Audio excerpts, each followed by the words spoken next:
ವೀಕ್ಷಕರೇ ನಮಸ್ತೆ. ಚುನಾವಣಾ ಕುರುಕ್ಷೇತ್ರ ವಿಶೇಷ ಎಪಿಸೋಡ್ಗೆ ಸ್ವಾಗತ. ನಾನು ದುರ್ಗಾಕುಮಾರ್ ನಾಯರ್ಕೆರೆ. ದೇಶದ ಲೋಕಸಭಾ ಚುನಾವಣೆ ಮುಗಿದಿದೆ.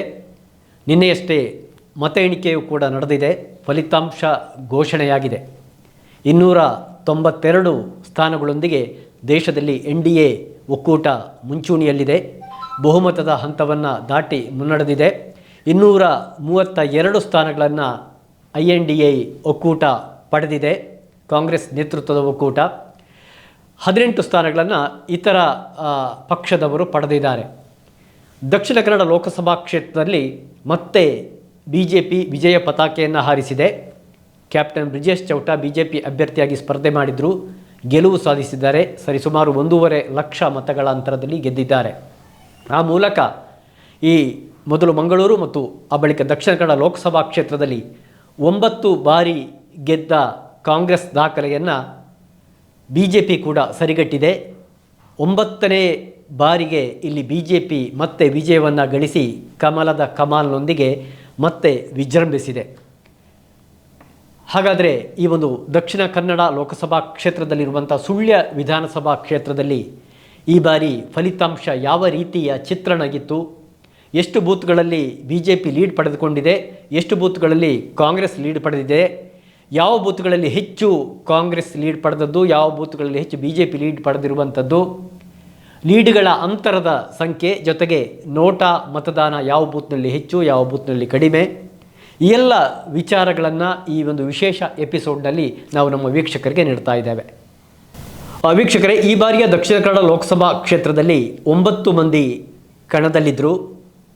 ಈ 9 ಮಂದಿ ಕಣದಲ್ಲಿ ಇದ್ದವರ ಪೈಕಿ BJP ಅಭ್ಯರ್ಥಿ ಕ್ಯಾಪ್ಟನ್ ಬ್ರಿಜೇಶ್ ಚೌಟ ಇವರು 7,64,132 ಮತಗಳನ್ನು ಪಡೆದು ವಿಜಯಿಯಾಗಿದ್ದಾರೆ. ಅವರು ಸುಳ್ಯ ವಿಧಾನಸಭಾ ಕ್ಷೇತ್ರದಲ್ಲಿ ಪಡೆದ ಮತಗಳ ಸಂಖ್ಯೆ 1,02,762 ಮತಗಳು. ಇನ್ನು ಸಮೀಪದ ಪ್ರತಿಸ್ಪರ್ಧಿ ಅಖಿಲ ಭಾರತ ರಾಷ್ಟ್ರೀಯ ಕಾಂಗ್ರೆಸ್ಸಿನ ಪದ್ಮರಾಜ್ ಆರ್ ಪೂಜಾರಿಯವರು 6,14,924 ಮತಗಳನ್ನು ಪಡೆದಿದ್ದಾರೆ. ಸುಳ್ಯದಲ್ಲಿ ಅವರು ಪಡೆದ ಮತಗಳ ಸಂಖ್ಯೆ 63,615. ಇನ್ನು ಕರ್ನಾಟಕ ರಾಷ್ಟ್ರ ಸಮಿತಿ ಪಕ್ಷದ ಸುಳಿದವರೇ ಆದ ಅಭ್ಯರ್ಥಿ ರಂಜಿನಿ ಮೊಟ್ಟಮನಿಯವರು 776 ಮತಗಳನ್ನು ಪಡೆದಿದ್ದಾರೆ. ಸುಳ್ಯದಲ್ಲಿ ಅವರು ಪಡೆದ ಮತಗಳ ಸಂಖ್ಯೆ 171. BSP ಅಭ್ಯರ್ಥಿ ಕಾಂತಪ್ಪ ಅಲಂಕಾರ್ 4,232 ಮತಗಳನ್ನು ಪಡೆದಿದ್ದಾರೆ. 814 ಮತಗಳನ್ನು ಸುಳ್ಯ ವಿಧಾನಸಭಾ ಕ್ಷೇತ್ರದಲ್ಲಿ ಪಡೆದಿದ್ದಾರೆ. ಉತ್ತಮ ಪ್ರಜಾಕೀಯ ಪಕ್ಷದ ಅಭ್ಯರ್ಥಿ KE ಮನೋಹರ ಇವರು 971 ಮತಗಳನ್ನು ಒಟ್ಟಾಗಿ ಪಡೆದರೆ 169 ಮತಗಳನ್ನು ಸುಳ್ಯ ವಿಧಾನಸಭಾ ಕ್ಷೇತ್ರದಲ್ಲಿ ಪಡೆದಿದ್ದಾರೆ. ಕರುನಾಡ ಸೇವಕರ ಪಾರ್ಟಿಯ ದುರ್ಗಾ ಪ್ರಸಾದ್ ರವರು 2,592 ಮತಗಳನ್ನು ಪಡೆದದ್ದೇ ಆದರೆ 446 ಮತಗಳನ್ನು ಅವರು ಸುಳ್ಯ ವಿಧಾನಸಭಾ ಕ್ಷೇತ್ರದಲ್ಲಿ ಪಡೆದಿದ್ದರು. ಇನ್ನು ಮ್ಯಾಕ್ಸಿಮ್ ಪಿಂಟೋ ಪಕ್ಷೇತರ 1,630 ಮತಗಳನ್ನು ಪಡೆದಿದ್ದಾರೆ. 310 ಮತಗಳನ್ನು ಸುಳ್ಯ ವಿಧಾನಸಭಾ ಕ್ಷೇತ್ರದಲ್ಲಿ ಅವರು ಗಳಿಸಿಕೊಂಡಿದ್ದಾರೆ. ದೀಪಕ್ ರಾಜೇಶ್ ಕುಯೆಲ್ಲೋ ಇವರು 976 ಮತಗಳನ್ನು ಪಡೆದಿದ್ದಾರೆ. ಅವರು ಕೂಡ ಪಕ್ಷೇತರ ಅಭ್ಯರ್ಥಿ. 176 ಮತಗಳನ್ನು ಅವರು ಸುಳ್ಯ ವಿಧಾನಸಭಾ ಕ್ಷೇತ್ರದಲ್ಲಿ ಪಡೆದಿದ್ದಾರೆ. ಇನ್ನು ಸುಪ್ರೀತ್ ಕುಮಾರ್ ಪೂಜಾರಿ ಅವರು ಪಕ್ಷೇತರ ಅಭ್ಯರ್ಥಿ 1,901 ಮತಗಳನ್ನು ಅವರು ದಕ್ಷಿಣ ಕನ್ನಡ ಲೋಕಸಭಾ ಕ್ಷೇತ್ರದಲ್ಲಿ ಪಡೆದದ್ದೇ ಆದರೆ 370 ಮತಗಳನ್ನು ಅವರು ಸುಳ್ಯ ವಿಧಾನಸಭಾ ಕ್ಷೇತ್ರದಲ್ಲಿ ಪಡೆದಿದ್ದಾರೆ. ಇನ್ನು ನೋಟಾ ಮತಗಳ ಸಂಖ್ಯೆ ಈ ದಕ್ಷಿಣ ಕನ್ನಡ ಲೋಕಸಭಾ ಕ್ಷೇತ್ರದಲ್ಲಿ 23,576 ಮತಗಳನ್ನು ನೋಟಾಕ್ಕೆ ಚಲಾವಣೆಯಾಗಿದೆ. ಈ ಸುಳ್ಯ ವಿಧಾನಸಭಾ ಕ್ಷೇತ್ರದಲ್ಲಿ ನೋಟಕ್ಕೆ ಚಲಾವಣೆ ಆಗಿರುವ ಮತಗಳ ಸಂಖ್ಯೆ 4,541. ಗರಿಷ್ಠ ನೋಟಾ ಮತದಾನ ಸಂಖ್ಯೆ ಬೆಳ್ತಂಗಡಿಯಲ್ಲಿ ಆಗಿದೆ 7,691. ಸುಳ್ಯದಲ್ಲಿ 4,541 ಆಗಿದೆ. ಒಟ್ಟು 23,576. ಇನ್ನು ಪೋಸ್ಟಲ್ ಅಂಚೆ ಮತಗಳ ಪೈಕಿ ದಕ್ಷಿಣ ಕನ್ನಡ ಲೋಕಸಭಾ ಕ್ಷೇತ್ರದಲ್ಲಿ ಬ್ರಿಜೇಶ್ ಚೌಟ 4,002 ಮತಗಳನ್ನು ಪಡೆದರೆ ಪದ್ಮರಾಜ್ ಆರ್ ಪೂಜಾರಿಯವರು 2,821 ಅಂಚೆ ಮತಗಳನ್ನು ಪಡೆದಿದ್ದರು. ಇದು ದಕ್ಷಿಣ ಕನ್ನಡ ಲೋಕಸಭಾ ಕ್ಷೇತ್ರದ ಮತ್ತು ಸುಳ್ಯ ವಿಧಾನಸಭಾ ಕ್ಷೇತ್ರದಲ್ಲಿ ಅಭ್ಯರ್ಥಿಗಳು ಪಡೆದಿರುವಂಥ ಮತಗಳ ಸಂಖ್ಯೆ. ವೀಕ್ಷಕರೇ, ಇನ್ನು ಸುಳ್ಯ ವಿಧಾನಸಭಾ ಕ್ಷೇತ್ರದಲ್ಲಿ BJP ಎಷ್ಟು ಕಡೆ ಮತ್ತು ಕಾಂಗ್ರೆಸ್ ಎಷ್ಟು ಕಡೆ ಲೀಡ್ ಪಡೆದಿದೆ ಎನ್ನುವುದನ್ನು ಹೇಳುವುದಾದರೆ 233 ಮತಗಟ್ಟೆಗಳು ಸುಳ್ಯ ವಿಧಾನಸಭಾ ಕ್ಷೇತ್ರದಲ್ಲಿತ್ತು. ಈ ಪೈಕಿ 187 ಮತದಾನ ಕೇಂದ್ರಗಳಲ್ಲಿ BJP ಸ್ಪಷ್ಟ ಬಹುಮತ ಅಥವಾ ಮುನ್ನಡೆಯನ್ನು ಪಡೆದಿದೆ. 46 ಮತಗಟ್ಟೆಗಳಲ್ಲಿ ಮಾತ್ರ ಕಾಂಗ್ರೆಸ್ ಅಭ್ಯರ್ಥಿ ಮುನ್ನಡೆಯನ್ನು ಪಡೆದಿರುವಂಥದ್ದು, ಬಹುಮತವನ್ನು ಪಡೆದಿರುವಂಥದ್ದು. ಇನ್ನು BJP ಹೆಚ್ಚು ಲೀಡ್ ಪಡೆದ ಬೂತ್ಗಳು ಅಥವಾ ಮತಗಟ್ಟೆಗಳನ್ನು ನೋಡುವುದಾದರೆ ಹೆಚ್ಚು ಲೀಡ್ ಪಡೆದಿರುವಂಥದ್ದು 674 ಮತ. ಇದು 4ನೆಯ ಮತಗಟ್ಟೆ, ಕ್ರಮ ಸಂಖ್ಯೆ 4. ಇದು ದಕ್ಷಿಣ ಕನ್ನಡ ಜಿಲ್ಲಾ ಪಂಚಾಯತ್ ಹಿರಿಯ ಪ್ರಾಥಮಿಕ ಶಾಲೆ ಕಡಬ ವ್ಯಾಪ್ತಿಯಲ್ಲಿರುವಂಥದ್ದು. ಇಲ್ಲಿ 839 BJP ಪರವಾಗಿ ಮತ ಚಲಾವಣೆ ಆಗಿದ್ದರೆ 165 ಮತಗಳು ಮಾತ್ರ ಕಾಂಗ್ರೆಸ್ ಪರವಾಗಿ ಚಲಾವಣೆಯಾಗಿತ್ತು. ಇನ್ನು 638 ಮತ ಲೀಡ್ನಲ್ಲಿ 2ನೇ ಸ್ಥಾನದಲ್ಲಿರುವಂಥದ್ದು. ಇದು 106ನೇ ಬೂತ್, ದಕ್ಷಿಣ ಕನ್ನಡ ಜಿಲ್ಲಾ ಪಂಚಾಯತ್ ಹಿರಿಯ ಪ್ರಾಥಮಿಕ ಶಾಲೆ ಸಂಪ್ಯಾಡಿ ಬೀದಿಗುಡ್ಡೆ. ಇಲ್ಲಿ 805 ಮತಗಳು BJP ಪರವಾಗಿದ್ದರೆ 167 ಮತಗಳು ಮಾತ್ರ ಕಾಂಗ್ರೆಸ್ ಪರವಾಗಿತ್ತು. ಇನ್ನು 3ನೇ ಸ್ಥಾನದಲ್ಲಿರುವಂಥದ್ದು 589 ಮತಗಳು ಲೀಡ್. ಇದು 87ನೇ ಕ್ರಮ ಸಂಖ್ಯೆಯ ಎಡಮಂಗಲ ಪೂರ್ವ ಭಾಗದ ಮತಗಟ್ಟೆಯಲ್ಲಿ ಚಲಾವಣೆಯಾಗಿರುವಂಥದ್ದು. ಇಲ್ಲಿ 720 ಮತ BJP ಪರವಾಗಿ ಚಲಾವಣೆಯಾಗಿದ್ದರೆ 131 ಮತಗಳು ಮಾತ್ರ ಕಾಂಗ್ರೆಸ್ ಪರವಾಗಿ ಚಲಾವಣೆಯಾಗಿದೆ. ಇನ್ನು 558 ಲೀಡ್ ಪಡೆದಿರುವಂಥದ್ದು 4ನೇ ಸ್ಥಾನದಲ್ಲಿರುವಂಥದ್ದು. ಅದು 180ನೇ ಮತಗಟ್ಟೆ, ಅಂದರೆ ಸುಳ್ಯದ ನೆಹರು ಸ್ಮಾರಕ ಕಾಲೇಜಿನ ಮತಗಟ್ಟೆ. ಇಲ್ಲಿ 795 ಮತಗಳು BJP ಪರವಾಗಿ ಚಲಾವಣೆಯಾಗಿದ್ದರೆ 237 ಮತಗಳು ಕಾಂಗ್ರೆಸ್ ಪರವಾಗಿ ಹಾಕಲ್ಪಟ್ಟಿತು. 531 ಮತ್ತೊಂದು ಗರಿಷ್ಠ ಲೀಡ್. ಇದು 2 ಮತಗಟ್ಟೆಯಲ್ಲಿ ಆಗಿದೆ. ಒಂದು 61 ದಕ್ಷಿಣ ಕನ್ನಡ ಜಿಲ್ಲಾ ಪಂಚಾಯತ್ ಶಾಲೆ ಚಾರ್ವಕ, ಮತ್ತೊಂದು ಕೈಕಂಬ, ದಕ್ಷಿಣ ಕನ್ನಡ ಜಿಲ್ಲಾ ಪರಿಷತ್ ಪಂಚಾಯತ್ ಹಿರಿಯ ಪ್ರಾಥಮಿಕ ಶಾಲೆ ಕೈಕಂಬ. ಇಲ್ಲಿ 531 ತಲಾ ಲೀಡ್ಗಳು ಬಂದಿವೆ. ಈ 61ರಲ್ಲಿ ಅಂದರೆ ಚಾರ್ವಕದಲ್ಲಿ 733 ಮತಗಳು BJP ಪರವಾಗಿ ಬಂದರೆ 202 ಮತಗಳು ಮಾತ್ರ ಕಾಂಗ್ರೆಸ್ ಪರವಾಗಿ.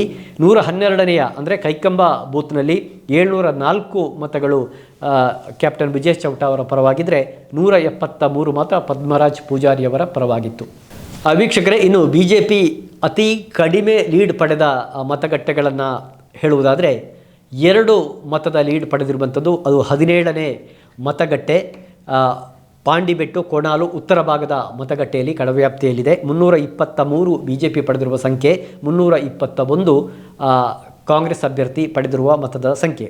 ಇನ್ನು 4 ಮತಗಳ ಲೀಡ್ ಪಡೆದಿರುವಂಥದ್ದು ಅದು 144ನೇ ಮತಗಟ್ಟೆ, ಅಂದರೆ ಕರ್ನಾಟಕ ಪಬ್ಲಿಕ್ ಸ್ಕೂಲ್ ಬೆಳ್ಳಾರೆ ಪಶ್ಚಿಮ ಭಾಗ. ಇಲ್ಲಿ BJP 354 ಮತ ಪಡೆದಿದ್ದರೆ 350 ಮತಗಳನ್ನು ಕಾಂಗ್ರೆಸ್ ಅಭ್ಯರ್ಥಿ ಪಡೆದಿದ್ದರು. ಇನ್ನು 5 ಮತದ ಲೀಡ್ ಪಡೆದಿರುವಂಥದ್ದು BJP. ಇದು 28ನೇ ಮತಗಟ್ಟೆ, ಕೊರಮೇರು ಶಾಲೆಯ ಮತಗಟ್ಟೆ ಕಡವ್ಯಾಪ್ತಿಯಲ್ಲಿರುವಂಥದ್ದು. 236 ಮತ BJP ಪರವಾಗಿದ್ದರೆ 231 ಕಾಂಗ್ರೆಸ್ ಪರವಾಗಿತ್ತು. 7 ಮತಗಳ ಲೀಡ್ ಪಡೆದಿರುವಂಥದ್ದು ಅದು 132ನೇ ಮತಗಟ್ಟೆ, ಎಣ್ಮೂರು ಪೂರ್ವ ಭಾಗದಲ್ಲಿ. 338 ಮತಗಳು BJP ಪರವಾಗಿದ್ದರೆ 331 ಮತಗಳು ಕಾಂಗ್ರೆಸ್ ಪರವಾಗಿತ್ತು. ಇನ್ನು 9 ಲೀಡ್ ಪಡೆದಿರುವಂಥ ಒಂದು ಮತಗಟ್ಟೆ, ಅದು 176 ಸುಳ್ಯದ ಶಾರದಾ ಮಹಿಳಾ ಕಾಲೇಜಿನ ಮತಗಟ್ಟೆಯಲ್ಲಿ. 264 ಮತಗಳು BJPಯ ಚೌಟ ಅವರ ಪರವಾಗಿದ್ದರೆ 255 ಮತಗಳು ಪದ್ಮರಾಜ್ ಅವರ ಪರವಾಗಿತ್ತು. ವೀಕ್ಷಕರೇ, ಇನ್ನು ಕಾಂಗ್ರೆಸ್ ಹೆಚ್ಚು ಲೀಡ್ ಪಡೆದ ಒಂದು ಮತಗಟ್ಟೆಗಳನ್ನು ಹೇಳುವುದಾದರೆ ಇದು 1ನೇ ಸ್ಥಾನದಲ್ಲಿ 477 ಮತಗಳ ಲೀಡ್ ಪಡೆದಿರುವಂಥದ್ದು. ಅದು 1ನೇ ಮತಗಟ್ಟೆ, ಕೊಯ್ಲಾ ಗ್ರಾಮ ಪಂಚಾಯತ್ ಸಭಾಭವನದ ಮತಗಟ್ಟೆ. ಇಲ್ಲಿ 609 ಮತ ಪದ್ಮರಾಜ್ ಪೂಜಾರಿ ಅವರ ಪರವಾಗಿದ್ದರೆ 132 ಮತಗಳು BJP ಪರವಾಗಿತ್ತು. 443 ಲೀಡ್ ಪಡೆದಿರುವಂಥದ್ದು ಕಾಂಗ್ರೆಸ್. ಅದು 34ನೇ ಮತಗಟ್ಟೆ, ಶಿರಾಡಿ ಶಾಲಾ ಮತಗಟ್ಟೆ. ಅಲ್ಲಿ 620 ಕಾಂಗ್ರೆಸ್ ಪರವಾಗಿತ್ತು, 177 BJP ಪರವಾಗಿ ಮತ ಚಲಾವಣೆಯಾಗಿತ್ತು. ಇನ್ನು 423 ಲೀಡ್ ಬಂದಿರುವಂಥದ್ದು ಅದು 67ನೇ ಮತಗಟ್ಟೆ, ಮೊಗರು ಶಾಲಾ ಕೆಳಗಿನ ಕಟ್ಟಡ. ಅದು 560 ಕಾಂಗ್ರೆಸ್ ಪರವಾಗಿತ್ತು ಮತಗಳು, 137 BJP ಪರವಾಗಿತ್ತು.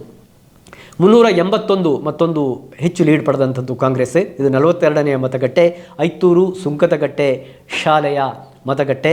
701 ಪದ್ಮರಾಜ್ ಪೂಜಾರಿ ಅವರ ಪರವಾಗಿದ್ದರೆ 320 ಮತಗಳು ಮಾತ್ರ ಬ್ರಿಜೇಶ್ ಚೌಟ ಅವರ ಪರವಾಗಿತ್ತು.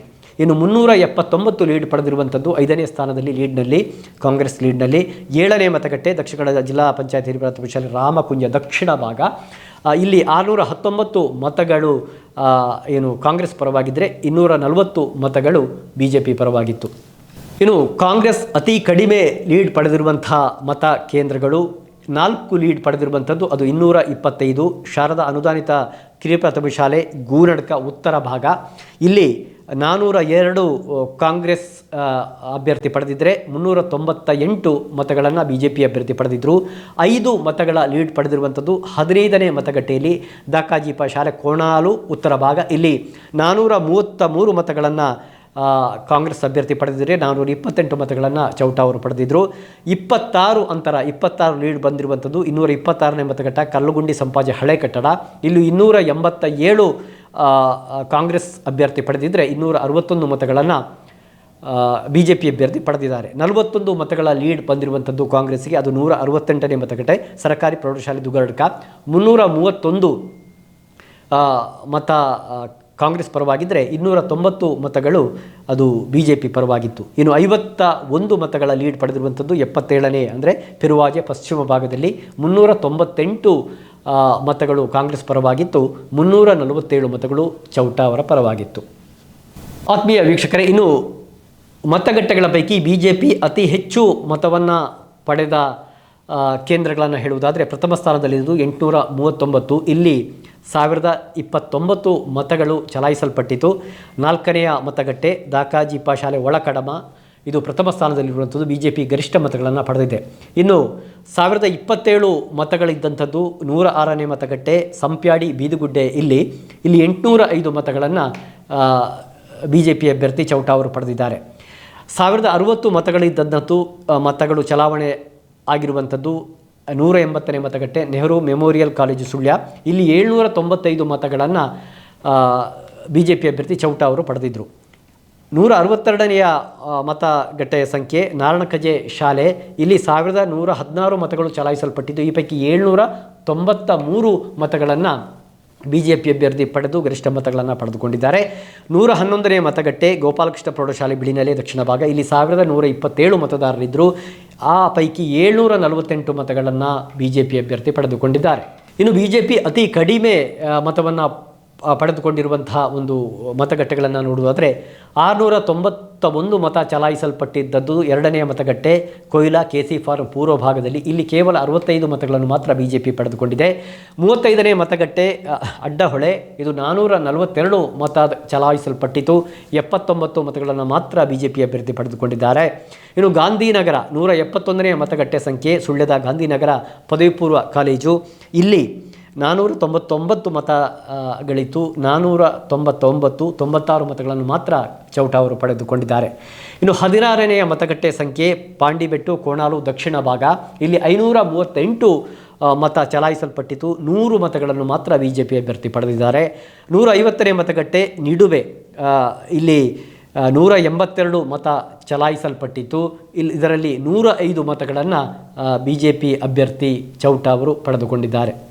ಇನ್ನು ಕಾಂಗ್ರೆಸ್ ಪಕ್ಷದ ಅಭ್ಯರ್ಥಿ ಪದ್ಮರಾಜ್ ಆರ್ ಪೂಜಾರಿ ಅವರು ಯಾವೆಲ್ಲ ಏನು ಮತಗಟ್ಟೆಗಳಲ್ಲಿ ಗರಿಷ್ಠ ಮತವನ್ನು ಪಡೆದಿದ್ದಾರೆ ಅಂತಂದರೆ, ಈ ಗರಿಷ್ಠ 5 ಮತಗಟ್ಟೆಗಳ ಸಂಖ್ಯೆಯನ್ನು ಹೇಳುವುದಾದರೆ 42ನೆಯ ಮತಕೇಂದ್ರ ಅದು ಐತೂರು ಸೊಕ್ಕದಗಟ್ಟೆ. ಇಲ್ಲಿ 1039 ಮತ ಚಲಾವಣೆಯಾಗಿತ್ತು. 701 ಮತಗಳನ್ನು ಪಡೆದಿದ್ದಾರೆ ಪದ್ಮರಾಜ್ ಆರ್ ಪೂಜಾರಿ. 92ನೇ ಮತಗಟ್ಟೆ ಕಡಬ ದಕ್ಷಿಣ. ಇಲ್ಲಿ 953 ಮತದಾರರಿದ್ದರು. 648 ಮತಗಳನ್ನು ಕಾಂಗ್ರೆಸ್ ಪಡೆದಿದೆ. 72ನೆಯ ಮತಗಟ್ಟೆ ಬೆಳಂದೂರು ಪೂರ್ವ ಭಾಗ. ಇಲ್ಲಿ 984 ಮತಗಳಿತ್ತು. 644 ಮತಗಳನ್ನು ಕಾಂಗ್ರೆಸ್ ಪಡೆದುಕೊಂಡಿದೆ. ಇನ್ನು ಕೊಯ್ಲಾ ಕೆಸಿ ಫಾರ್ಮ್ ಪೂರ್ವ ಭಾಗದಲ್ಲಿ 691 ಮತಗಳಿತ್ತು. 623 ಮತಗಳನ್ನು ಪದ್ಮರಾಜ್ ಆರ್ ಪೂಜಾರಿ ಅವರು ಪಡೆದಿದ್ದಾರೆ. ಇನ್ನು ಯಾವೆಲ್ಲ ಬೂತ್ಗಳಲ್ಲಿ ಅತಿ ಕಡಿಮೆ ಮತಗಳನ್ನು ಕಾಂಗ್ರೆಸ್ ಪಡೆದಿದೆ ಅಂತಂದರೆ 131 ಬೂತ್ ಸಂಖ್ಯೆ, ಇದು ಹೇಮಳ ಎಣ್ಮೂರಿನಲ್ಲಿ. ಇಲ್ಲಿ ಕೇವಲ 10 ಮತಗಳನ್ನು ಮಾತ್ರ ಕಾಂಗ್ರೆಸ್ ಅಭ್ಯರ್ಥಿ ಪಡೆದಿದ್ದಾರೆ. ಇನ್ನು 65 ಮತಗಳನ್ನು ಪಡೆದಿರುವಂಥದ್ದು ಅದು ಪಿಲಿಕ್ಕಜೆ ಸಿರಿಬಾಗಿಲು. ಇಲ್ಲಿ 518 ಮತಗಳಿತ್ತು. ಇಲ್ಲಿ 65 ಮತಗಳನ್ನು ಕಾಂಗ್ರೆಸ್ ಪಡೆದಿದ್ದಾರೆ. 36ನೇ ಮತಗಟ್ಟೆ ಸಂಖ್ಯೆ. 219 ಮತಗಟ್ಟೆ ಸಂಖ್ಯೆಯಲ್ಲಿ ಕಾಂಗ್ರೆಸ್ 68 ಮತಗಳನ್ನು ಮಾತ್ರ ಪಡೆದಿರುವಂಥದ್ದು ಅಡ್ತಲೆಯಲ್ಲಿ. ಇನ್ನು 150ನೇ ಮತಗಟ್ಟೆ ನಿಡುಬೆಯಲ್ಲಿ ಐವರ್ನಾಡು. ಇಲ್ಲಿ 72 ಮತಗಳನ್ನು ಪಡೆದಿದ್ದಾರೆ. ಅತಿ ಕಡಿಮೆ ಮತದಾರರು ಇರುವಂತಹ ಒಂದು ಬೂತ್ ಕೂಡ ಅದು, ಹಾಗೆ ನಾನು ಈಗಾಗಲೇ ಉಲ್ಲೇಖಿಸಿದ ಹಾಗೆ ಹೇಮಳ ಕೂಡ ಅತಿ ಕಡಿಮೆ ಮತದಾರರನ್ನು ಹೊಂದಿರುವಂಥ ಅಂತ ಮತ ಚಲಾವಣೆಯಾಗಿರುವಂಥದ್ದು. ನಿಡುಬೆ ಕೂಡ ಹಾಗೆ. ಇನ್ನು 82 ಮತ ಕಾಂಗ್ರೆಸ್ ಪರವಾಗಿ ಚಲಾವಣೆ ಆಗಿರುವಂಥದ್ದು. ಅದು 130ನೇ ಬೂತ್, 83 ಉತ್ತರ ಭಾಗದಲ್ಲಿ. ಇದು ಅತಿ ಕಡಿಮೆ ಸಂಖ್ಯೆಯಲ್ಲಿ ಕಾಂಗ್ರೆಸ್ ಅಭ್ಯರ್ಥಿ ಮತ ಗಳಿಸಿರುವಂಥ ಮತಗಟ್ಟೆಗಳು. ವೀಕ್ಷಕರೇ, ಒಂದಷ್ಟು ಕುತೂಹಲದ ಅಂಕಿಅಂಶವನ್ನು ಹೇಳುವುದಾದರೆ, ಈ ಬಾರಿಯ ಲೋಕಸಭಾ ಕ್ಷೇತ್ರದ ಅಭ್ಯರ್ಥಿಯಾಗಿ ಸುಳ್ಯದವರೇ ಆದ ರಂಜಿನಿ ಮೊಟ್ಟೆಮನೆಯವರು ಅವರು ಕರ್ನಾಟಕ ರಾಷ್ಟ್ರ ಸಮಿತಿ ಪಕ್ಷದಿಂದ ಸ್ಪರ್ಧೆಯನ್ನು ಮಾಡಿದರು. ಅವರು ತಮ್ಮ ಬೂತ್ ಅಂದರೆ 162ನೇ ಬೂತ್, ಅದು ನಾರಣಕಜೆ, ಅಲ್ಲಿ ಅವರು 6 ಮತಗಳನ್ನು ಪಡೆದಿದ್ದಾರೆ. ಒಟ್ಟು ಸುಳ್ಯ ತಾಲೂಕಿನಲ್ಲಿ 171 ಮತಗಳನ್ನು ಪಡೆದಿದ್ದಾರೆ. ಈ ಒಂದು ಅವರ ಬೂತ್ನಲ್ಲಿ 6 ಮತಗಳನ್ನು ಪಡೆದಿದ್ದಾರೆ. ಇನ್ನು BJPಯ ಮಂಡಲ ಸಮಿತಿ ಅಧ್ಯಕ್ಷರಾಗಿರುವಂತಹ ವೆಂಕಟ್ ಒಳಲಂಬೆಯವರ ಬೂತ್ಗಳು, ಅದು ಗುತ್ತಿಗಾರು ಶಾಲೆಯಲ್ಲಿರುವಂಥದ್ದು. ಅಲ್ಲಿ 2 ಬೂತ್ಗಳಿವೆ, 123 ಮತ್ತು 124. ಈ 123ರಲ್ಲಿ 287 BJP ಲೀಡ್ ಪಡೆದಿದೆ, 124ರಲ್ಲಿ 287 ಮತ್ತು 2 ಬೂತ್ಗಳಲ್ಲಿ ತಲಾ 287 ಲೀಡ್ಗಳನ್ನು BJP ಪಡೆದುಕೊಂಡಿದೆ. ಇನ್ನು ಸುಳ್ಯ ಬ್ಲಾಕ್ ಕಾಂಗ್ರೆಸ್ ಅಧ್ಯಕ್ಷರಾಗಿರುವಂಥ PC ಜಯರಾಮ್ ಅವರ ಕಾರ್ಯಕ್ಷೇತ್ರ ಆಗಿರುವಂಥ ಮಡಪ್ಪಾಡಿಯಲ್ಲಿ ಅಲ್ಲೂ ಕೂಡ 2 ಬೂತ್ಗಳಿವೆ, 228 ಕ್ರಮ ಸಂಖ್ಯೆ ಮತ್ತು 229. ಈ 128ನೇ ಕ್ರಮ ಸಂಖ್ಯೆಯಲ್ಲಿ 349 ಮತಗಳನ್ನು BJP ಲೀಡ್ ಪಡೆದುಕೊಂಡಿದೆ. ಇನ್ನು 229ನೇ ಬೂತ್ನಲ್ಲಿ 206 ಮತಗಳ ಲೀಡನ್ನು BJP ಪಡೆದುಕೊಂಡಿದೆ. ಇನ್ನು ಭಾಗೀರಥಿ ಮುರಳ್ಯ ಕ್ಷೇತ್ರದ ಶಾಸಕರು, ಅವರ ಶಾಂತಿನಗರ ಬೂತ್ ಸಂಖ್ಯೆ 84, ಅವರ ಸ್ವಬೂತ್ನಲ್ಲಿ BJP 433 ಲೀಡನ್ನು ಪಡೆದುಕೊಂಡಿದೆ. ಪ್ರಿಯ ವೀಕ್ಷಕರೇ, ಇನ್ನು ದಕ್ಷಿಣ ಕನ್ನಡ ಲೋಕಸಭಾ ಕ್ಷೇತ್ರದಲ್ಲಿ ಈ ಬಾರಿ ನೋಟಾ ಅಭಿಯಾನ ನಡೆದಿತ್ತು. ಸೌಜನ್ಯ ಪರ ಹೋರಾಟ ಸಮಿತಿಯವರು ನೋಟಾ ಸೌಜನ್ಯನ ನ್ಯಾಯಕ್ಕಾಗಿ ನೋಟಾ ಮತ ಚಲಾಯಿಸುವಂತೆ ಕರೆಯನ್ನು ಕೂಡ ನೀಡಿದರು. ದಕ್ಷಿಣ ಕನ್ನಡ ಲೋಕಸಭಾ ಕ್ಷೇತ್ರದಲ್ಲಿ ಸುಮಾರು 23,000ಕ್ಕೂ ಹೆಚ್ಚು ನೋಟಾ ಮತ ಚಲಾವಣೆಯಾಗಿತ್ತು. ಸುಳ್ಯ ತಾಲೂಕಿನಲ್ಲಿ 4,541 ಮತಗಳು ಚಲಾವಣೆಯಾಗಿತ್ತು. ಅತಿ ಹೆಚ್ಚು ಅಂದರೆ ಸುಳ್ಯ ವಿಧಾನಸಭಾ ಕ್ಷೇತ್ರದ 233 ಬೂತ್ಗಳ ಪೈಕಿ ಯಾವ ಬೂತ್ನಲ್ಲಿ ಹೆಚ್ಚು ನೋಟಾ ಚಲಾವಣೆಯಾಗಿದೆ, ಯಾವ ಬೂತ್ನಲ್ಲಿ ಕಡಿಮೆ ನೋಟಾ ಚಲಾವಣೆಯಾಗಿದೆ ಎನ್ನುವುದನ್ನು ಹೇಳುವುದಾದರೆ, 93 ನೋಟಾ ಚಲಾವಣೆ ಆಗಿರುವಂಥದ್ದು 147ನೇ ಬೂತ್ನಲ್ಲಿ. ಇದು ದೇರಾಜೆ ಐವರ್ನಾಡು, ಇಲ್ಲಿ 93 ನೋಟಾ ಮತ ಚಲಾವಣೆಯಾಗಿದೆ. 63 ನೋಟಾ ಮತ ಚಲಾವಣೆ 212 ಅಂದರೆ ಮಿತ್ತಡ್ಕ ಮರ್ಕಂಜ ಉತ್ತರ ಭಾಗ, ಅಲ್ಲಿ ಚಲಾವಣೆಯಾಗಿದೆ. 58 ನೋಟಾ ಮತ ಚಲಾವಣೆಯಾಗಿರುವಂಥದ್ದು 230 ಅಂದರೆ ಕೊಲ್ಲಮಗ್ರ ಬಂಗ್ಲೆಗುಡ್ಡೆ ಶಾಲೆಯ ಮತಗಟ್ಟೆಯಲ್ಲಿ. 49 ನೋಟಾ ಮತ ಚಲಾವಣೆಯಾಗಿದೆ. 37ನೇ ಸಂಖ್ಯೆ ಖಡ್ಯ ಕೊಣಾಜೆ ಮತಕೇಂದ್ರದಲ್ಲಿ. 44 ನೋಟಾ ಮತ ಚಲಾವಣೆಯಾಗಿರುವಂಥದ್ದು 23ನೇ ಬೂತ್ ಸೈಂಟ್ ಜೋಸೆಫ್ ಅನುದಾನಿತ ಶಾಲೆ ಕೌಕ್ರಾಡಿ, ಇಲ್ಲಿ. ಇನ್ನು ಅತಿ ಕಡಿಮೆ ನೋಟಾ ಮತ ಚಲಾವಣೆ ಅಂಶವನ್ನು ಹೇಳುವುದಾದರೆ, ಎಲ್ಲ ಮತಕೇಂದ್ರಗಳು ಕೂಡ ನೋಟಾ ಮತ ಚಲಾವಣೆಯಾಗಿದೆ. 1 ಮತ ಚಲಾವಣೆಯಾಗಿರುವಂಥದ್ದು 3 ಕಡೆ. 2ನೇಯ ಮತಗಟ್ಟೆ ಕೊಯ್ಲಾ KC ಫಾರ್ಮ್ ಪೂರ್ವ ಮತಗಟ್ಟೆಯಲ್ಲಿ 1 ಮತ ಚಲಾವಣೆಯಾಗಿರುವಂಥದ್ದು. ಅದೇ ರೀತಿಯಲ್ಲಿ ಅರಂತೋಡು ಉತ್ತರ ಭಾಗದಲ್ಲಿ 218ನೇ ಮತಗಟ್ಟೆ, ಅಲ್ಲೂ ಕೂಡ ಕೇವಲ 1 ಮತ ಮಾತ್ರ ನೋಟಾಕ್ಕೆ ಚಲಾವಣೆಯಾಗಿದೆ. 131 ಬೂತ್ ಹೇಮಳ 800, ಇಲ್ಲೂ ಕೂಡ 1 ಮತ ಚಲಾವಣೆಯಾಗಿದೆ. ಗೋಪಾಲಕೃಷ್ಣ ಪ್ರೌಢಶಾಲೆ ಬಿಳಿನೆಲೆ ಉತ್ತರ, ಇಲ್ಲಿ 2 ನೋಟಾ ಮತ ಚಲಾವಣೆಯಾಗಿದೆ. ಇನ್ನು 171ನೇ ಮತಗಟ್ಟೆ ಸರ್ಕಾರಿ ಪದವಿ ಪೂರ್ವ ಕಾಲೇಜು ಗಾಂಧಿನಗರ, ಇಲ್ಲಿ 3 ಮತ ಚಲಾವಣೆಯಾಗಿದೆ ನೋಟಾಕ್ಕೆ. ಇನ್ನು ಮತ ಚಲಾವಣೆಯ ಸಂದರ್ಭ ನೋಟಾ ಆಯ್ಕೆಯನ್ನು ಮತದಾರರಿಗೆ ಕಡ್ಡಾಯವಾಗಿ ನೀಡಬೇಕು ಅಂತ ಸುಪ್ರೀಂ ಕೋರ್ಟ್ 2013 ಸೆಪ್ಟೆಂಬರ್ 27ರಂದು ಕೇಂದ್ರ ಚುನಾವಣಾ ಆಯೋಗಕ್ಕೆ ನಿರ್ದೇಶವನ್ನು ನೀಡಿತ್ತು. ಅದರಂತೆ 2014 ಲೋಕಸಭಾ ಚುನಾವಣೆಯಲ್ಲಿ ಪ್ರಥಮವಾಗಿ ಈ ನೋಟಾ ಮತ ಚಲಾವಣೆಗೆ ಆಯ್ಕೆಗೆ ಅವಕಾಶವನ್ನು ನೀಡಲಾಗಿತ್ತು. ಆಗ ದಕ್ಷಿಣ ಕನ್ನಡ ಲೋಕಸಭಾ ಕ್ಷೇತ್ರದಲ್ಲಿ ನೋಟಕ್ಕೆ ಬಿದ್ದ ಮತಗಳು 7,109. ನಂತರ 2019ರಲ್ಲಿ ಈ ಪ್ರಮಾಣ ತುಸು ಹೆಚ್ಚಾಗಿ 7,389 ಮತಗಳು ನೋಟಾಗೆ ಚಲಾವಣೆಯಾಗಿತ್ತು. ಆದರೆ ಈ ಬಾರಿ ಅತ್ಯಧಿಕ ಎಂಬಂತೆ 23,676 ಮತಗಳು ನೋಟಾಗೆ ಚಲಾವಣೆ ಆಗಿರುವಂಥದ್ದು.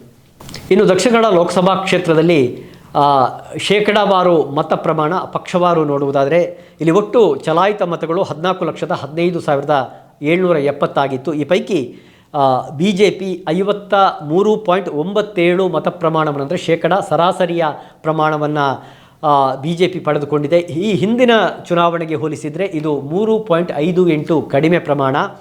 ಈ ಬಾರಿ 53.97 ಮತ ಪ್ರಮಾಣವನ್ನು ದಕ್ಷಿಣ ಕನ್ನಡ ಲೋಕಸಭಾ ಕ್ಷೇತ್ರದಲ್ಲಿ ಬಿಜೆಪಿ ದಾಖಲಿಸಿದೆ. ಇನ್ನು ಕಾಂಗ್ರೆಸ್ನ ಶೇಕಡಾವಾರು ಮತ ಪ್ರಮಾಣವನ್ನು ನೋಡುವುದಾದರೆ 43.43 ಮತವನ್ನು ಅದು ಪಡೆದುಕೊಂಡಿದೆ. ಕಳೆದ ಬಾರಿಗೆ ಹೋಲಿಸಿದರೆ ಇದು 6.29 ಮತ ಪ್ರಮಾಣವನ್ನು ಹೆಚ್ಚಿಸಿಕೊಂಡಿದೆ ದಕ್ಷಿಣ ಕನ್ನಡ ಲೋಕಸಭಾ ಕ್ಷೇತ್ರದಲ್ಲಿ. ಸುಳ್ಯದಲ್ಲೂ ಕೂಡ ಕಾಂಗ್ರೆಸ್ ಅಭ್ಯರ್ಥಿ ಈ ಬಾರಿ ಹೆಚ್ಚು ಮತಗಳನ್ನು ಪಡೆದಿದ್ದಾರೆ. ಅಂದರೆ ಕಳೆದ 2019 ಚುನಾವಣೆಯಲ್ಲಿ ಈ ಕ್ಷೇತ್ರದಿಂದ ಬಿಜೆಪಿ ಅಭ್ಯರ್ಥಿಯಾಗಿ ಸತತ 3ನೇ ಬಾರಿಗೆ ನಳಿನ್ ಕುಮಾರ್ ಕಟೀಲ್ ಅವರು ಸ್ಪರ್ಧಿಸ್ತಾರೆ. ಅವರು ಪಡೆದ ಮತಗಳ ಸಂಖ್ಯೆ 7,74,285 ಮತಗಳು. ಈ ಬಾರಿ ಕ್ಯಾಪ್ಟನ್ ಬ್ರಿಜೇಶ್ ಚೌಟ ಪಡೆದಿರುವ ಮತಗಳ ಸಂಖ್ಯೆ 7,64,132 ಮತಗಳು. ಅಂದರೆ ಮತಗಳ ಪ್ರಮಾಣದಲ್ಲಿ ಇಳಿಕೆಯಾಗಿದೆ ಪಡೆದ ಮತಗಳ ಬಿಜೆಪಿ ಅಭ್ಯರ್ಥಿ ಪಡೆದ ಸಂಖ್ಯೆಯಲ್ಲಿ. ಇನ್ನು ಮಿಥುನ್ ರೈ ಕಳೆದ ಬಾರಿ ಕಾಂಗ್ರೆಸ್ ಅಭ್ಯರ್ಥಿಯಾಗಿ ಸ್ಪರ್ಧೆಯನ್ನು ನಡೆಸಿದರು. 4,99,664 ಮತಗಳನ್ನು ಮಿಥುನ್ ರೈ ಪಡೆದಿದ್ದರು. ಆದರೆ ಈ ಬಾರಿ ಪದ್ಮರಾಜ್ ಆರ್ ಪೂಜಾರಿ ಅವರು 6,14,929 ಮತಗಳನ್ನು ಅವರು ಪಡೆದಿದ್ದರು. ಒಟ್ಟು 9 ಮಂದಿ ಅಭ್ಯರ್ಥಿಗಳು ಈ ಬಾರಿ ಚುನಾವಣಾ ಕಣದಲ್ಲಿ ಇದ್ದರು. ಆದರೆ ಇಬ್ಬರ ಹೊರತಾಗಿ ಅಂದರೆ ಕ್ಯಾಪ್ಟನ್ ಬ್ರಿಜೇಶ್ ಚೌಟ ಮತ್ತು ಪದ್ಮರಾಜ್ ಆರ್ ಪೂಜಾರಿಯವರ ಹೊರತುಪಡಿಸಿ ಇನ್ನುಳಿದ 7 ಅಭ್ಯರ್ಥಿಗಳು ಠೇವಣಿಯನ್ನು ಕಳೆದುಕೊಂಡಿದ್ದಾರೆ. ಈ ಬಾರಿ 9 ಅಭ್ಯರ್ಥಿಗಳು ಕಣದಲ್ಲಿದ್ದರು. ಅವರ ಪೈಕಿ ಬಿಜೆಪಿ ಮತ್ತು ಕಾಂಗ್ರೆಸ್ ಅಭ್ಯರ್ಥಿ ಹೊರತುಪಡಿಸಿ ಇತರ ಎಲ್ಲ 7 ಮಂದಿ ಕೂಡ ಠೇವಣಿ ಕಳೆದುಕೊಂಡಿದ್ದಾರೆ. ಲೋಕಸಭೆಯಲ್ಲಿ ಸ್ಪರ್ಧಿಸುವವರು 25,000 ರು ಅಂದರೆ ಪರಿಶಿಷ್ಟ ಸಮುದಾಯದವರು ಆದರೆ 12,500 ರೂಪಾಯಿಗಳನ್ನು ಅವರು ಠೇವಣಿ ಇಡಬೇಕಾಗ್ತದೆ. ಅಭ್ಯರ್ಥಿಯು ತಾನು ಸ್ಪರ್ಧಿಸಿದ ಕ್ಷೇತ್ರದಲ್ಲಿ ಚಲಾವಣೆಯಾದ ಒಟ್ಟು ಮತದಲ್ಲಿ 1/6 ಭಾಗ ಅಂದರೆ 16.16 ಮತವನ್ನು ಗಳಿಸಿದರೆ ಮಾತ್ರ ಠೇವಣಿ ವಾಪಸ್ ಸಿಗುವಂಥದ್ದು. ಅದಕ್ಕಿಂತ ಕಡಿಮೆ ಮತ ಗಳಿಸಿದ ಠೇವಣಿಯು ಚುನಾವಣಾ ಆಯೋಗದ ಪಾಲಾಗ್ತದೆ. ಹಾಗೆ ದಕ್ಷಿಣ ಕನ್ನಡ ಕ್ಷೇತ್ರದಲ್ಲಿ 2,28,788ಕ್ಕಿಂತ ಹೆಚ್ಚು ಮತ ಪಡೆದವರು ಮಾತ್ರ ಠೇವಣಿಯನ್ನು ಅವರು ವಾಪಸ್ ಪಡೆಯಲು ಅರ್ಹರಾಗ್ತಾರೆ. 7 ಮಂದಿ ಕೂಡ ಠೇವಣಿಯನ್ನು ಕಳೆದುಕೊಂಡಿದ್ದಾರೆ. ಪ್ರಿಯ ವೀಕ್ಷಕರೇ, ಇನ್ನು ಸುಳ್ಯ ವಿಧಾನಸಭಾ ಕ್ಷೇತ್ರ ಯಾವತ್ತೂ ಕೂಡ ಮತದಾನ ಪ್ರಮಾಣದಲ್ಲಿ ಮುಂದೆ ಇರುವಂಥದ್ದು ದಕ್ಷಿಣ ಕನ್ನಡ ಲೋಕಸಭಾ ಕ್ಷೇತ್ರದ ವಿಧಾನಸಭಾ ಕ್ಷೇತ್ರಗಳ ಪೈಕಿ. ಅದೇ ರೀತಿಯಲ್ಲಿ ಇಲ್ಲಿ ನಿರಂತರವಾಗಿ ಬಿಜೆಪಿ ಗೆದ್ದುಕೊಂಡು ಬಂದಿತ್ತು. ಆ ಬಿಜೆಪಿಗೆ ಬಹುಮತವನ್ನು ನೀಡುವುದರಲ್ಲಿ ಕೂಡ ಸುಳ್ಯ ವಿಧಾನಸಭಾ ಕ್ಷೇತ್ರ ಪ್ರಥಮ ಸ್ಥಾನಿಯಾಗಿರುವಂಥದ್ದು. ಈ ಬಾರಿ ಕೂಡ ಅದೇ ಆಗಿದೆ. ದಕ್ಷಿಣ ಕನ್ನಡ ಲೋಕಸಭಾ ಕ್ಷೇತ್ರದ 8 ವಿಧಾನಸಭಾ ಕ್ಷೇತ್ರಗಳ ಪೈಕಿ ಅತಿ ಹೆಚ್ಚು ಲೀಡನ್ನು ಸುಳ್ಯ ವಿಧಾನಸಭಾ ಕ್ಷೇತ್ರ ಕೊಟ್ಟಿರುವಂಥದ್ದು. 2004 ನಂತರದ ಚುನಾವಣೆಗಳಲ್ಲಿ ಈ ಬಿಜೆಪಿಯ ಸುಳ್ಯ ವಿಧಾನಸಭಾ ಕ್ಷೇತ್ರಗಳ ಲೀಡನ್ನು ನೋಡುವುದಾದರೆ 2004ರಲ್ಲಿ ಡಿ ವಿ ಸದಾನಂದಗೌಡ ಮತ್ತು ಎಂ ವೀರಪ್ಪ ಮೊಯ್ಲಿ ಅವರ ಸ್ಪರ್ಧೆ ನಡೆದಿತ್ತು. ಸದಾನಂದಗೌಡರು ಗೆದ್ದಿದ್ದರು. ಆಗ ಬಹುಮತ ನೀಡಿರುವಂಥದ್ದು 16,442 ಮತಗಳು ಸುಳ್ಯ ವಿಧಾನಸಭಾ ಕ್ಷೇತ್ರದ. 2009ರಲ್ಲಿ ನಳಿನ್ ಕುಮಾರ್ ಕಟೀಲ್ ಮತ್ತು ಜನಾರ್ದನ ಪೂಜಾರಿಯವರ ಮಧ್ಯೆ ಸ್ಪರ್ಧೆ ನಡೆದು ಕಟೀಲ್ ಅವರು ಚೊಚ್ಚಲ ಜಯಬೇರಿಯನ್ನು ಬಾರಿಸ್ತಾರೆ. ಆ ಸಂದರ್ಭದಲ್ಲಿ 21,924 ಮತಗಳು ಸುಳ್ಯ ವಿಧಾನಸಭಾ ಕ್ಷೇತ್ರದಲ್ಲಿ ಬಹುಮತ ಬಿಜೆಪಿಗೆ ಲಭಿಸಿತು. 2014ರಲ್ಲಿ ಪುನಃ ನಳಿನ್ ಕುಮಾರ್ ಕಟೀಲ್ ಮತ್ತು ಜನಾರ್ದನ ಪೂಜಾರಿಯಾಗಿ ಅವರು ಮುಖಾಮುಖಿಯಾಗಿ ಮತ್ತೆ ಇಲ್ಲಿ ಬಿಜೆಪಿ ಗೆದ್ದಿತ್ತು. ಆಗ ಸುಳ್ಯದ ಬಹುಮತದ ಸಂಖ್ಯೆ 34,024. 2019ರಲ್ಲಿ ಇಲ್ಲಿ ನಳಿನ್ ಕುಮಾರ್ ಕಟೀಲ್ ಮಿಥುನ್ ರೈ ಮುಖಾಮುಖಿಯಾಗಿದ್ದರು. ನಳಿನ್ ಕುಮಾರ್ ಕಟೀಲ್ ರವರು ಜಯಬೇರಿಯನ್ನು ಬಾರಿಸಿದರು. ಆ ಬಾರಿಯ ಇಲ್ಲಿಯ ಬಹುಮತದ ಸಂಖ್ಯೆ 47,159. ಈ ಬಾರಿ ಬ್ರಿಜೇಶ್ ಚೌಟ ಮತ್ತು ಪದ್ಮರಾಜ್ ಆರ್ ಪೂಜಾರಿ ಅವರು ಮುಖಾಮುಖಿಯಾಗಿದ್ದರು. ಬ್ರಿಜೇಶ್ ಚೌಟ ಇವರು ಸುಮಾರು 1.5 ಲಕ್ಷದ ಮತಗಳ ಅಂತರದಲ್ಲಿ ಗೆಲುವನ್ನು ಸಾಧಿಸಿದರು. ಅದಕ್ಕೆ ಸುಳ್ಯದ ಬಹುಮತದ ಕೊಡುಗೆ 39,147 ಇಲ್ಲಿ ಬಿ ಜೆ ಪಿಗೆ ಸಿಕ್ಕಿದ ಬಹುಮತದ ಒಂದು ಚುನಾವಣೆಯವಾರು ಲೆಕ್ಕಾಚಾರದಲ್ಲಿ ಹೌದಾದರೆ ಅದನ್ನು ನೋಡುವುದಾದರೆ ಎರಡನೆಯ ಅತಿ ಹೆಚ್ಚು ಬಹುಮತ ಈ ಬಾರಿ ಸಿಕ್ಕಿರುವಂಥದ್ದು. ಕಳೆದ ಬಾರಿ ಏನು ಬಹುಮತ ಸಿಕ್ಕಿತ್ತು 47,159, ಅದು ಪ್ರಥಮ ಸ್ಥಾನಿಯಾಗಿದೆ. ಈ ಬಾರಿ 39,147 ಬಹುಮತ ಸುಳ್ಯ ವಿಧಾನಸಭಾ ಕ್ಷೇತ್ರದಲ್ಲಿ ಬಿಜೆಪಿಗೆ ಪ್ರಾಪ್ತ ಆಗಿರುವಂಥದ್ದು. ಇನ್ನು ಈ ಮೊದಲೇ ಉಲ್ಲೇಖಿಸಿದ ಹಾಗೆ 9 ಬಾರಿ ಇಲ್ಲಿ ಕಾಂಗ್ರೆಸ್ ಗೆಲುವನ್ನು ಸಾಧಿಸಿತ್ತು ದಕ್ಷಿಣ ಕನ್ನಡ ಲೋಕಸಭಾ ಕ್ಷೇತ್ರದಲ್ಲಿ. 9 ಆ ದಾಖಲೆ ಏನಿದೆ ಅದನ್ನು ಈ ಬಿ ಜೆ ಪಿ ಸರಿಗಟ್ಟಿದೆ. ಬಿ ಜೆ ಪಿ ಕೂಡ ಈ ಬಾರಿ 9ನೇ ಸ್ಥಾನದಲ್ಲಿ ಗೆಲುವನ್ನು 9ನೇ ಬಾರಿ ಗೆಲುವನ್ನು ಸಾಧಿಸಿರುವಂಥದ್ದು. 1977ರಲ್ಲಿ 78,328 ಕಾಂಗ್ರೆಸ್ ಬಹುಮತ, 1980ರಲ್ಲಿ 1,22,000 ಕಾಂಗ್ರೆಸ್ ಬಹುಮತ, 1984ರಲ್ಲಿ 1,19,399 ಕಾಂಗ್ರೆಸ್ ಬಹುಮತ, 1989ರಲ್ಲಿ ಕಾಂಗ್ರೆಸ್ ಬಹುಮತ 91,097 ಆಗಿತ್ತು. ಇನ್ನು 1991ರ ಚುನಾವಣೆ ಬಳಿಕ ಈ ದಕ್ಷಿಣ ಕನ್ನಡ ಲೋಕಸಭಾ ಕ್ಷೇತ್ರ ಅಥವಾ ಅದಕ್ಕಿಂತ ಇದ್ದಂಥ ಮಂಗಳೂರು ಲೋಕಸಭಾ ಕ್ಷೇತ್ರ ಅದು ಕಾಂಗ್ರೆಸ್ಸಿನಿಂದ ಮಗ್ಗುಲು ಬದಲಾಯಿಸಿ BJPಯ ತೆಕ್ಕೆಗೆ ಬರ್ತದೆ. ಆ ನಂತರ 9 ಚುನಾವಣೆಗಳಲ್ಲೂ ಕೂಡ ಇಲ್ಲಿ BJP ಅಭ್ಯರ್ಥಿಗಳು ಗೆಲುವನ್ನು ಸಾಧಿಸ್ತಾರೆ. 1991ರಲ್ಲಿ 35,005 ಬಹುಮತ, 1996ರಲ್ಲಿ 14,499 ಬಹುಮತ, 1998ರಲ್ಲಿ 6,907 ಬಹುಮತ, 1999ರಲ್ಲಿ 8,529 ಬಹುಮತ, 2004ರಲ್ಲಿ 33,415 ಬಹುಮತ, 2009ರಲ್ಲಿ 40,420 ಬಹುಮತ, 2014ರಲ್ಲಿ 1,43,709 ಬಹುಮತ, 2019ರಲ್ಲಿ 2,74,621 ಬಹುಮತ. ಈ ಬಾರಿ 2024 BJPಯ ಬಹುಮತದ ಸಂಖ್ಯೆ 1,49,208 ಮತಗಳು. ಕೊನೆಯದಾಗಿ 1952ರಲ್ಲಿ ಇದು ದಕ್ಷಿಣ ಕನ್ನಡ ಲೋಕಸಭಾ ಕ್ಷೇತ್ರ ಆಗಿದ್ದಂಥ ಸಂದರ್ಭದಲ್ಲಿ B. ಶಿವರಾವ್ ಕಾಂಗ್ರೆಸ್ ಅಭ್ಯರ್ಥಿಯಾಗಿ ಸಂಸತ್ತನ್ನು ಪ್ರವೇಶ ಮಾಡ್ತಾರೆ, ಗೆದ್ದು. 1957ರಲ್ಲಿ ಮಂಗಳೂರು ಲೋಕಸಭಾ ಕ್ಷೇತ್ರ ಆಗುತ್ತೆ. KR ಆಚಾರ್ ಅವರು ಕಾಂಗ್ರೆಸ್ ಅಭ್ಯರ್ಥಿ ಗೆದ್ದು ಸಂಸತ್ತು ಪ್ರವೇಶ ಮಾಡ್ತಾರೆ. 1962ರಲ್ಲಿ A. ಶಂಕರ ಆಳ್ವ ಕಾಂಗ್ರೆಸ್ ಅಭ್ಯರ್ಥಿ, ಅವರು ಗೆದ್ದು ಸಂಸತ್ತನ್ನು ಪ್ರವೇಶ ಮಾಡ್ತಾರೆ. 1967ರಲ್ಲಿ CM ಪೂಣಚ್ಚ ಕಾಂಗ್ರೆಸ್ ನಾಯಕರು, ಅವರು MP ಆಗ್ತಾರೆ. 1971ರಲ್ಲಿ KK ಶೆಟ್ಟಿ ಅವರು ಕಾಂಗ್ರೆಸ್ನಿಂದ ಗೆಲುವು ಸಾಧಿಸಿ ಸಂಸತ್ತನ್ನು ಪ್ರವೇಶ ಮಾಡ್ತಾರೆ. ಇನ್ನು ನಿರಂತರವಾಗಿ 1977, 1980, 1984, 1989 ಈ 4 ಚುನಾವಣೆಗಳಲ್ಲಿ ಕಾಂಗ್ರೆಸ್ನ ಅಗ್ರಗಣ್ಯ ನಾಯಕರಾಗಿರುವಂಥ B. ಜನಾರ್ದನ ಪೂಜಾರಿ ಅವರು ಗೆಲುವು ಸಾಧಿಸಿ ಸಂಸತ್ತನ್ನು ಪ್ರವೇಶ ಮಾಡ್ತಾರೆ. ಕೇಂದ್ರ ಸಚಿವರಾಗಿ ಕೂಡ ಕಾರ್ಯನಿರ್ವಹಣೆ ಮಾಡ್ತಾರೆ. ಆ ಬಳಿಕ 1991ರಿಂದ 4 ಚುನಾವಣೆಗಳಲ್ಲಿ ಅಂದರೆ 1991, 1996, 1998 ಮತ್ತು 1999 ಈ ಚುನಾವಣೆಗಳಲ್ಲಿ V. ಧನಂಜಯ ಕುಮಾರ್ ಅವರು ಈ ದಕ್ಷಿಣ ಕನ್ನಡ ಲೋಕಸಭಾ ಕ್ಷೇತ್ರದಿಂದ ಗೆಲುವು ಸಾಧಿಸಿ ಲೋಕಸಭೆಗೆ ಹೋಗ್ತಾರೆ. ಅವರು ಕೂಡ ಕೇಂದ್ರ ಸಚಿವರಾಗಿ ಅವರು ಕಾರ್ಯನಿರ್ವಹಣೆ ಮಾಡ್ತಾರೆ. ಇನ್ನು 2004, 2009, 2014ರಲ್ಲಿ BJP ಅಭ್ಯರ್ಥಿಯಾಗಿ ಸ್ಪರ್ಧಿಸಿ ಗೆಲುವನ್ನು ಸಾಧಿಸಿದವರು BJP ರಾಜ್ಯಾಧ್ಯಕ್ಷರಾಗಿ ಕೂಡ ಕಾರ್ಯನಿರ್ವಹಣೆ ಮಾಡಿದಂಥ ನಳಿನ್ ಕುಮಾರ್ ಕಟೀಲ್ ಅವರಿಗೆ ಹ್ಯಾಟ್ರಿಕ್ ಜಯ ಆಗಿತ್ತು.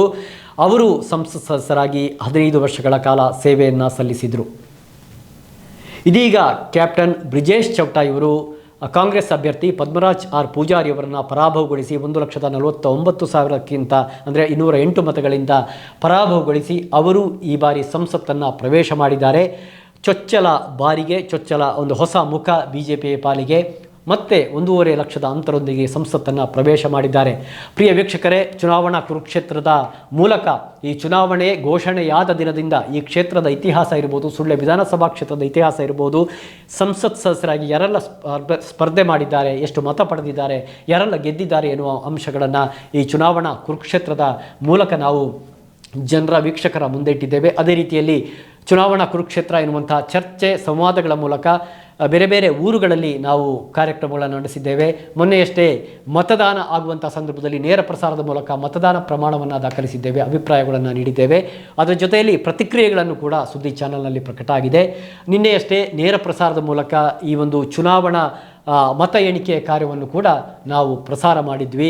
ಗ್ರಾಮೀಣ ಪ್ರದೇಶದಲ್ಲಿದ್ದುಕೊಂಡು ಅತ್ಯಾಧುನಿಕವಾದ ಒಂದು ರಾಷ್ಟ್ರೀಯ ವಾಹಿನಿಗಳು ಪ್ರಸಾರ ಮಾಡುವ ರೀತಿಯಲ್ಲಿ ನಮ್ಮ ತಂಡ ಈ ಸುದ್ದಿ ಬಳಗ ಈ ಒಂದು ಕಾರ್ಯವನ್ನು ಮಾಡಿದೆ. ಡಾಕ್ಟರ್ UP ಶಿವಾನಂದ್ ಅವರ ಸಾರಥ್ಯದ ಏನು ಸುದ್ದಿ ಬಳಗ ಇದೆ, ಅಂಥ ಡಿಜಿಟಲ್ ಮಾಧ್ಯಮದ ಕಡೆ ಪ್ರವೇಶ ಮಾಡಿ ಇವತ್ತು ಅತ್ಯಾಧುನಿಕವಾದ ಒಂದು ವ್ಯವಸ್ಥೆಯನ್ನು ಮಾಡಿ ಜಗದಗಲ ಮುಟ್ಟುತ್ತಾ ಇದೆ. ನಮ್ಮ ಚಾನಲನ್ನು ವೀಕ್ಷಣೆ ಮಾಡ್ತಾ ಇರುವಂಥ ಎಲ್ಲ ವೀಕ್ಷಕರು ನಮ್ಮ ಚಾನಲನ್ನು ಸಬ್ಸ್ಕ್ರೈಬ್ ಮಾಡಿಕೊಳ್ಳದೇ ಇದ್ದರೆ ಶೇರ್ ಮಾಡಿ, ನಮಗೆ ಸಪೋರ್ಟ್ ಮಾಡಿ ಎನ್ನುವ ವಿನಂತಿಯೊಂದಿಗೆ ಈ ಚುನಾವಣಾ ಕುರುಕ್ಷೇತ್ರದಲ್ಲಿ ಸುಳ್ಯ ವಿಧಾನಸಭಾ ಕ್ಷೇತ್ರದ ಒಂದು ಪಕ್ಕಾ ಲೆಕ್ಕವನ್ನು, ಮತ ಎಣಿಕೆಯ ಚಿತ್ರಣವನ್ನು, ಕುತೂಹಲದ ಸಂಗತಿಗಳನ್ನು ನೀಡಿದ್ದೇವೆ. ಮತ್ತೊಮ್ಮೆ ಭೇಟಿಯಾಗೋಣ. ನಮಸ್ತೆ. ಅತ್ತೆ, ಇದು ನನ್ನ ಬರ್ಡೇ ಗಿಫ್ಟು. ಇದೆಲ್ಲ ಜೀವನದಲ್ಲಿ ನನಗೋಸ್ಕರ ತಗೊಂಡ್ಬಂದಿದ್ದಾರೆ. ನಿನ್ ಮೇಲೆ ತುಂಬಾ ಚೆನ್ನಾಗಿ ಕಾಣುತ್ತೆ. ಇದು ತುಂಬಾ ಚೆನ್ನಾಗಿದೆ ಅಲ್ವಾ? ತುಂಬಾ ಚೆನ್ನಾಗಿದೆ.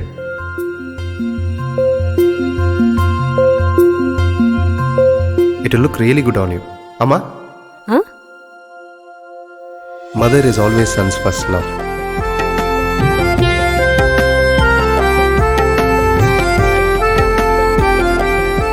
ಪ್ರತಿ ಪೀಳಿಗೆಯ ಪ್ರೀತಿಯ ಮಳಿಗೆ. GL Acharya jewellers.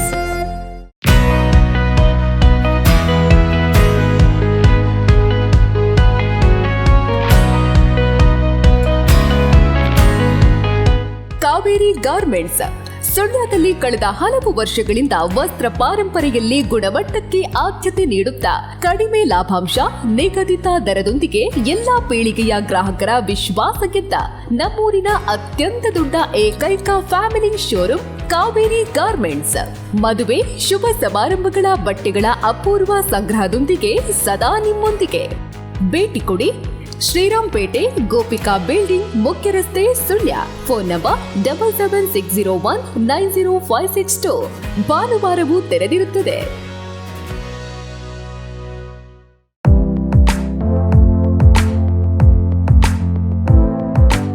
Indian computer academy. Learn from the experts. ಅತ್ಯುತ್ತಮ ಉದ್ಯೋಗಾವಕಾಶಕ್ಕಾಗಿ ಕಂಪ್ಯೂಟರ್ ಹಾರ್ಡ್ವೇರ್ ಮತ್ತು ನೆಟ್ವರ್ಕಿಂಗ್ ಕೋರ್ಸ್ಗಳು. ಈ ಕೋರ್ಸಿನ ಪ್ರಯೋಜನಗಳು: 3 ತಿಂಗಳ ಇಂಟರ್ನ್ಶಿಪ್ ಮತ್ತು ತರಬೇತಿ ಮುಗಿದ ಕೂಡಲೇ ತ್ವರಿತ ಉದ್ಯೋಗ ಅವಕಾಶ. ಕೇವಲ 4 ರಿಂದ 6 ತಿಂಗಳ ಕೋರ್ಸ್ ಅವಧಿಗಳು. ವಿದ್ಯಾರ್ಹತೆ: SSLC ಅಥವಾ ಮೇಲ್ಪಟ್ಟ ವಿದ್ಯಾರ್ಥಿಗಳಿಗೆ ಮುಕ್ತ ಅವಕಾಶ.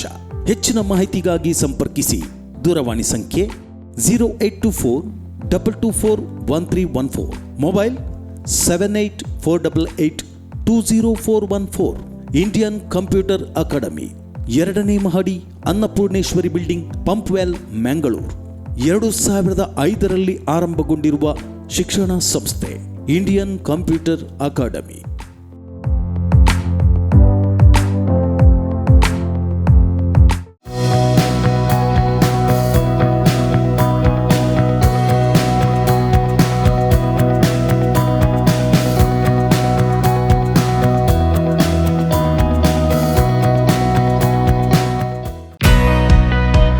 Karnataka agri garden nursery, Mogarpane, Halegate, Sullia.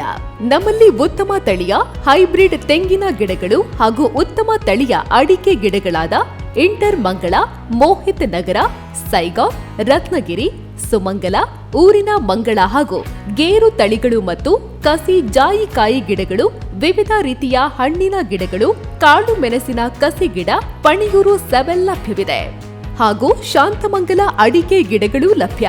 Karnataka agri garden nursery, Mogarpane, Halegate, Sullia. Contact 9048865019.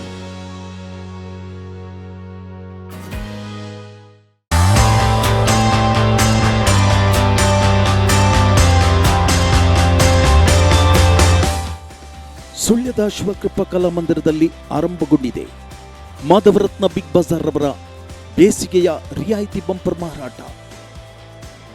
ಗೃಹ ಬಳಕೆಯ ವಸ್ತುಗಳನ್ನು ಖರೀದಿಸಿ ಕೇವಲ ₹160 ಮಾತ್ರ.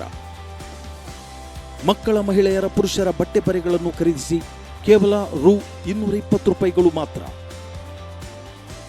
ಪ್ರತಿ ದಿನವೂ ಹೊಸ ಹೊಸ ಸ್ಟಾಕ್ಗಳು, ಕಣ್ಣಿಗೆ ಕಂಗೊಳಿಸುವ ಬ್ರ್ಯಾಂಡೆಡ್ ಬಟ್ಟೆ ಬರೆಗಳು.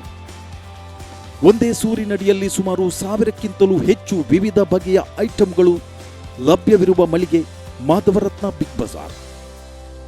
ಹಿಂದೆ ಭೇಟಿ ನೀಡಿ ನಿಮ್ಮ ಮನಸ್ಸಿಗೊಪ್ಪುವ ವಸ್ತುಗಳನ್ನು ಖರೀದಿ ಮಾಡಿ ಕೈಗೆಟಕುವ ದರದಲ್ಲಿ ಮನೆಗೊಯ್ಯಿರಿ. ಮಾಧವರತ್ನ ಬಿಗ್ ಬಜಾರ್, ಶಿವಕೃಪಾ ಕಲಾ ಮಂದಿರ, ಖಾಸಗಿ ಬಸ್ ನಿಲ್ದಾಣ, ಮುಖ್ಯ ರಸ್ತೆ, ಸುಳ್ಯ.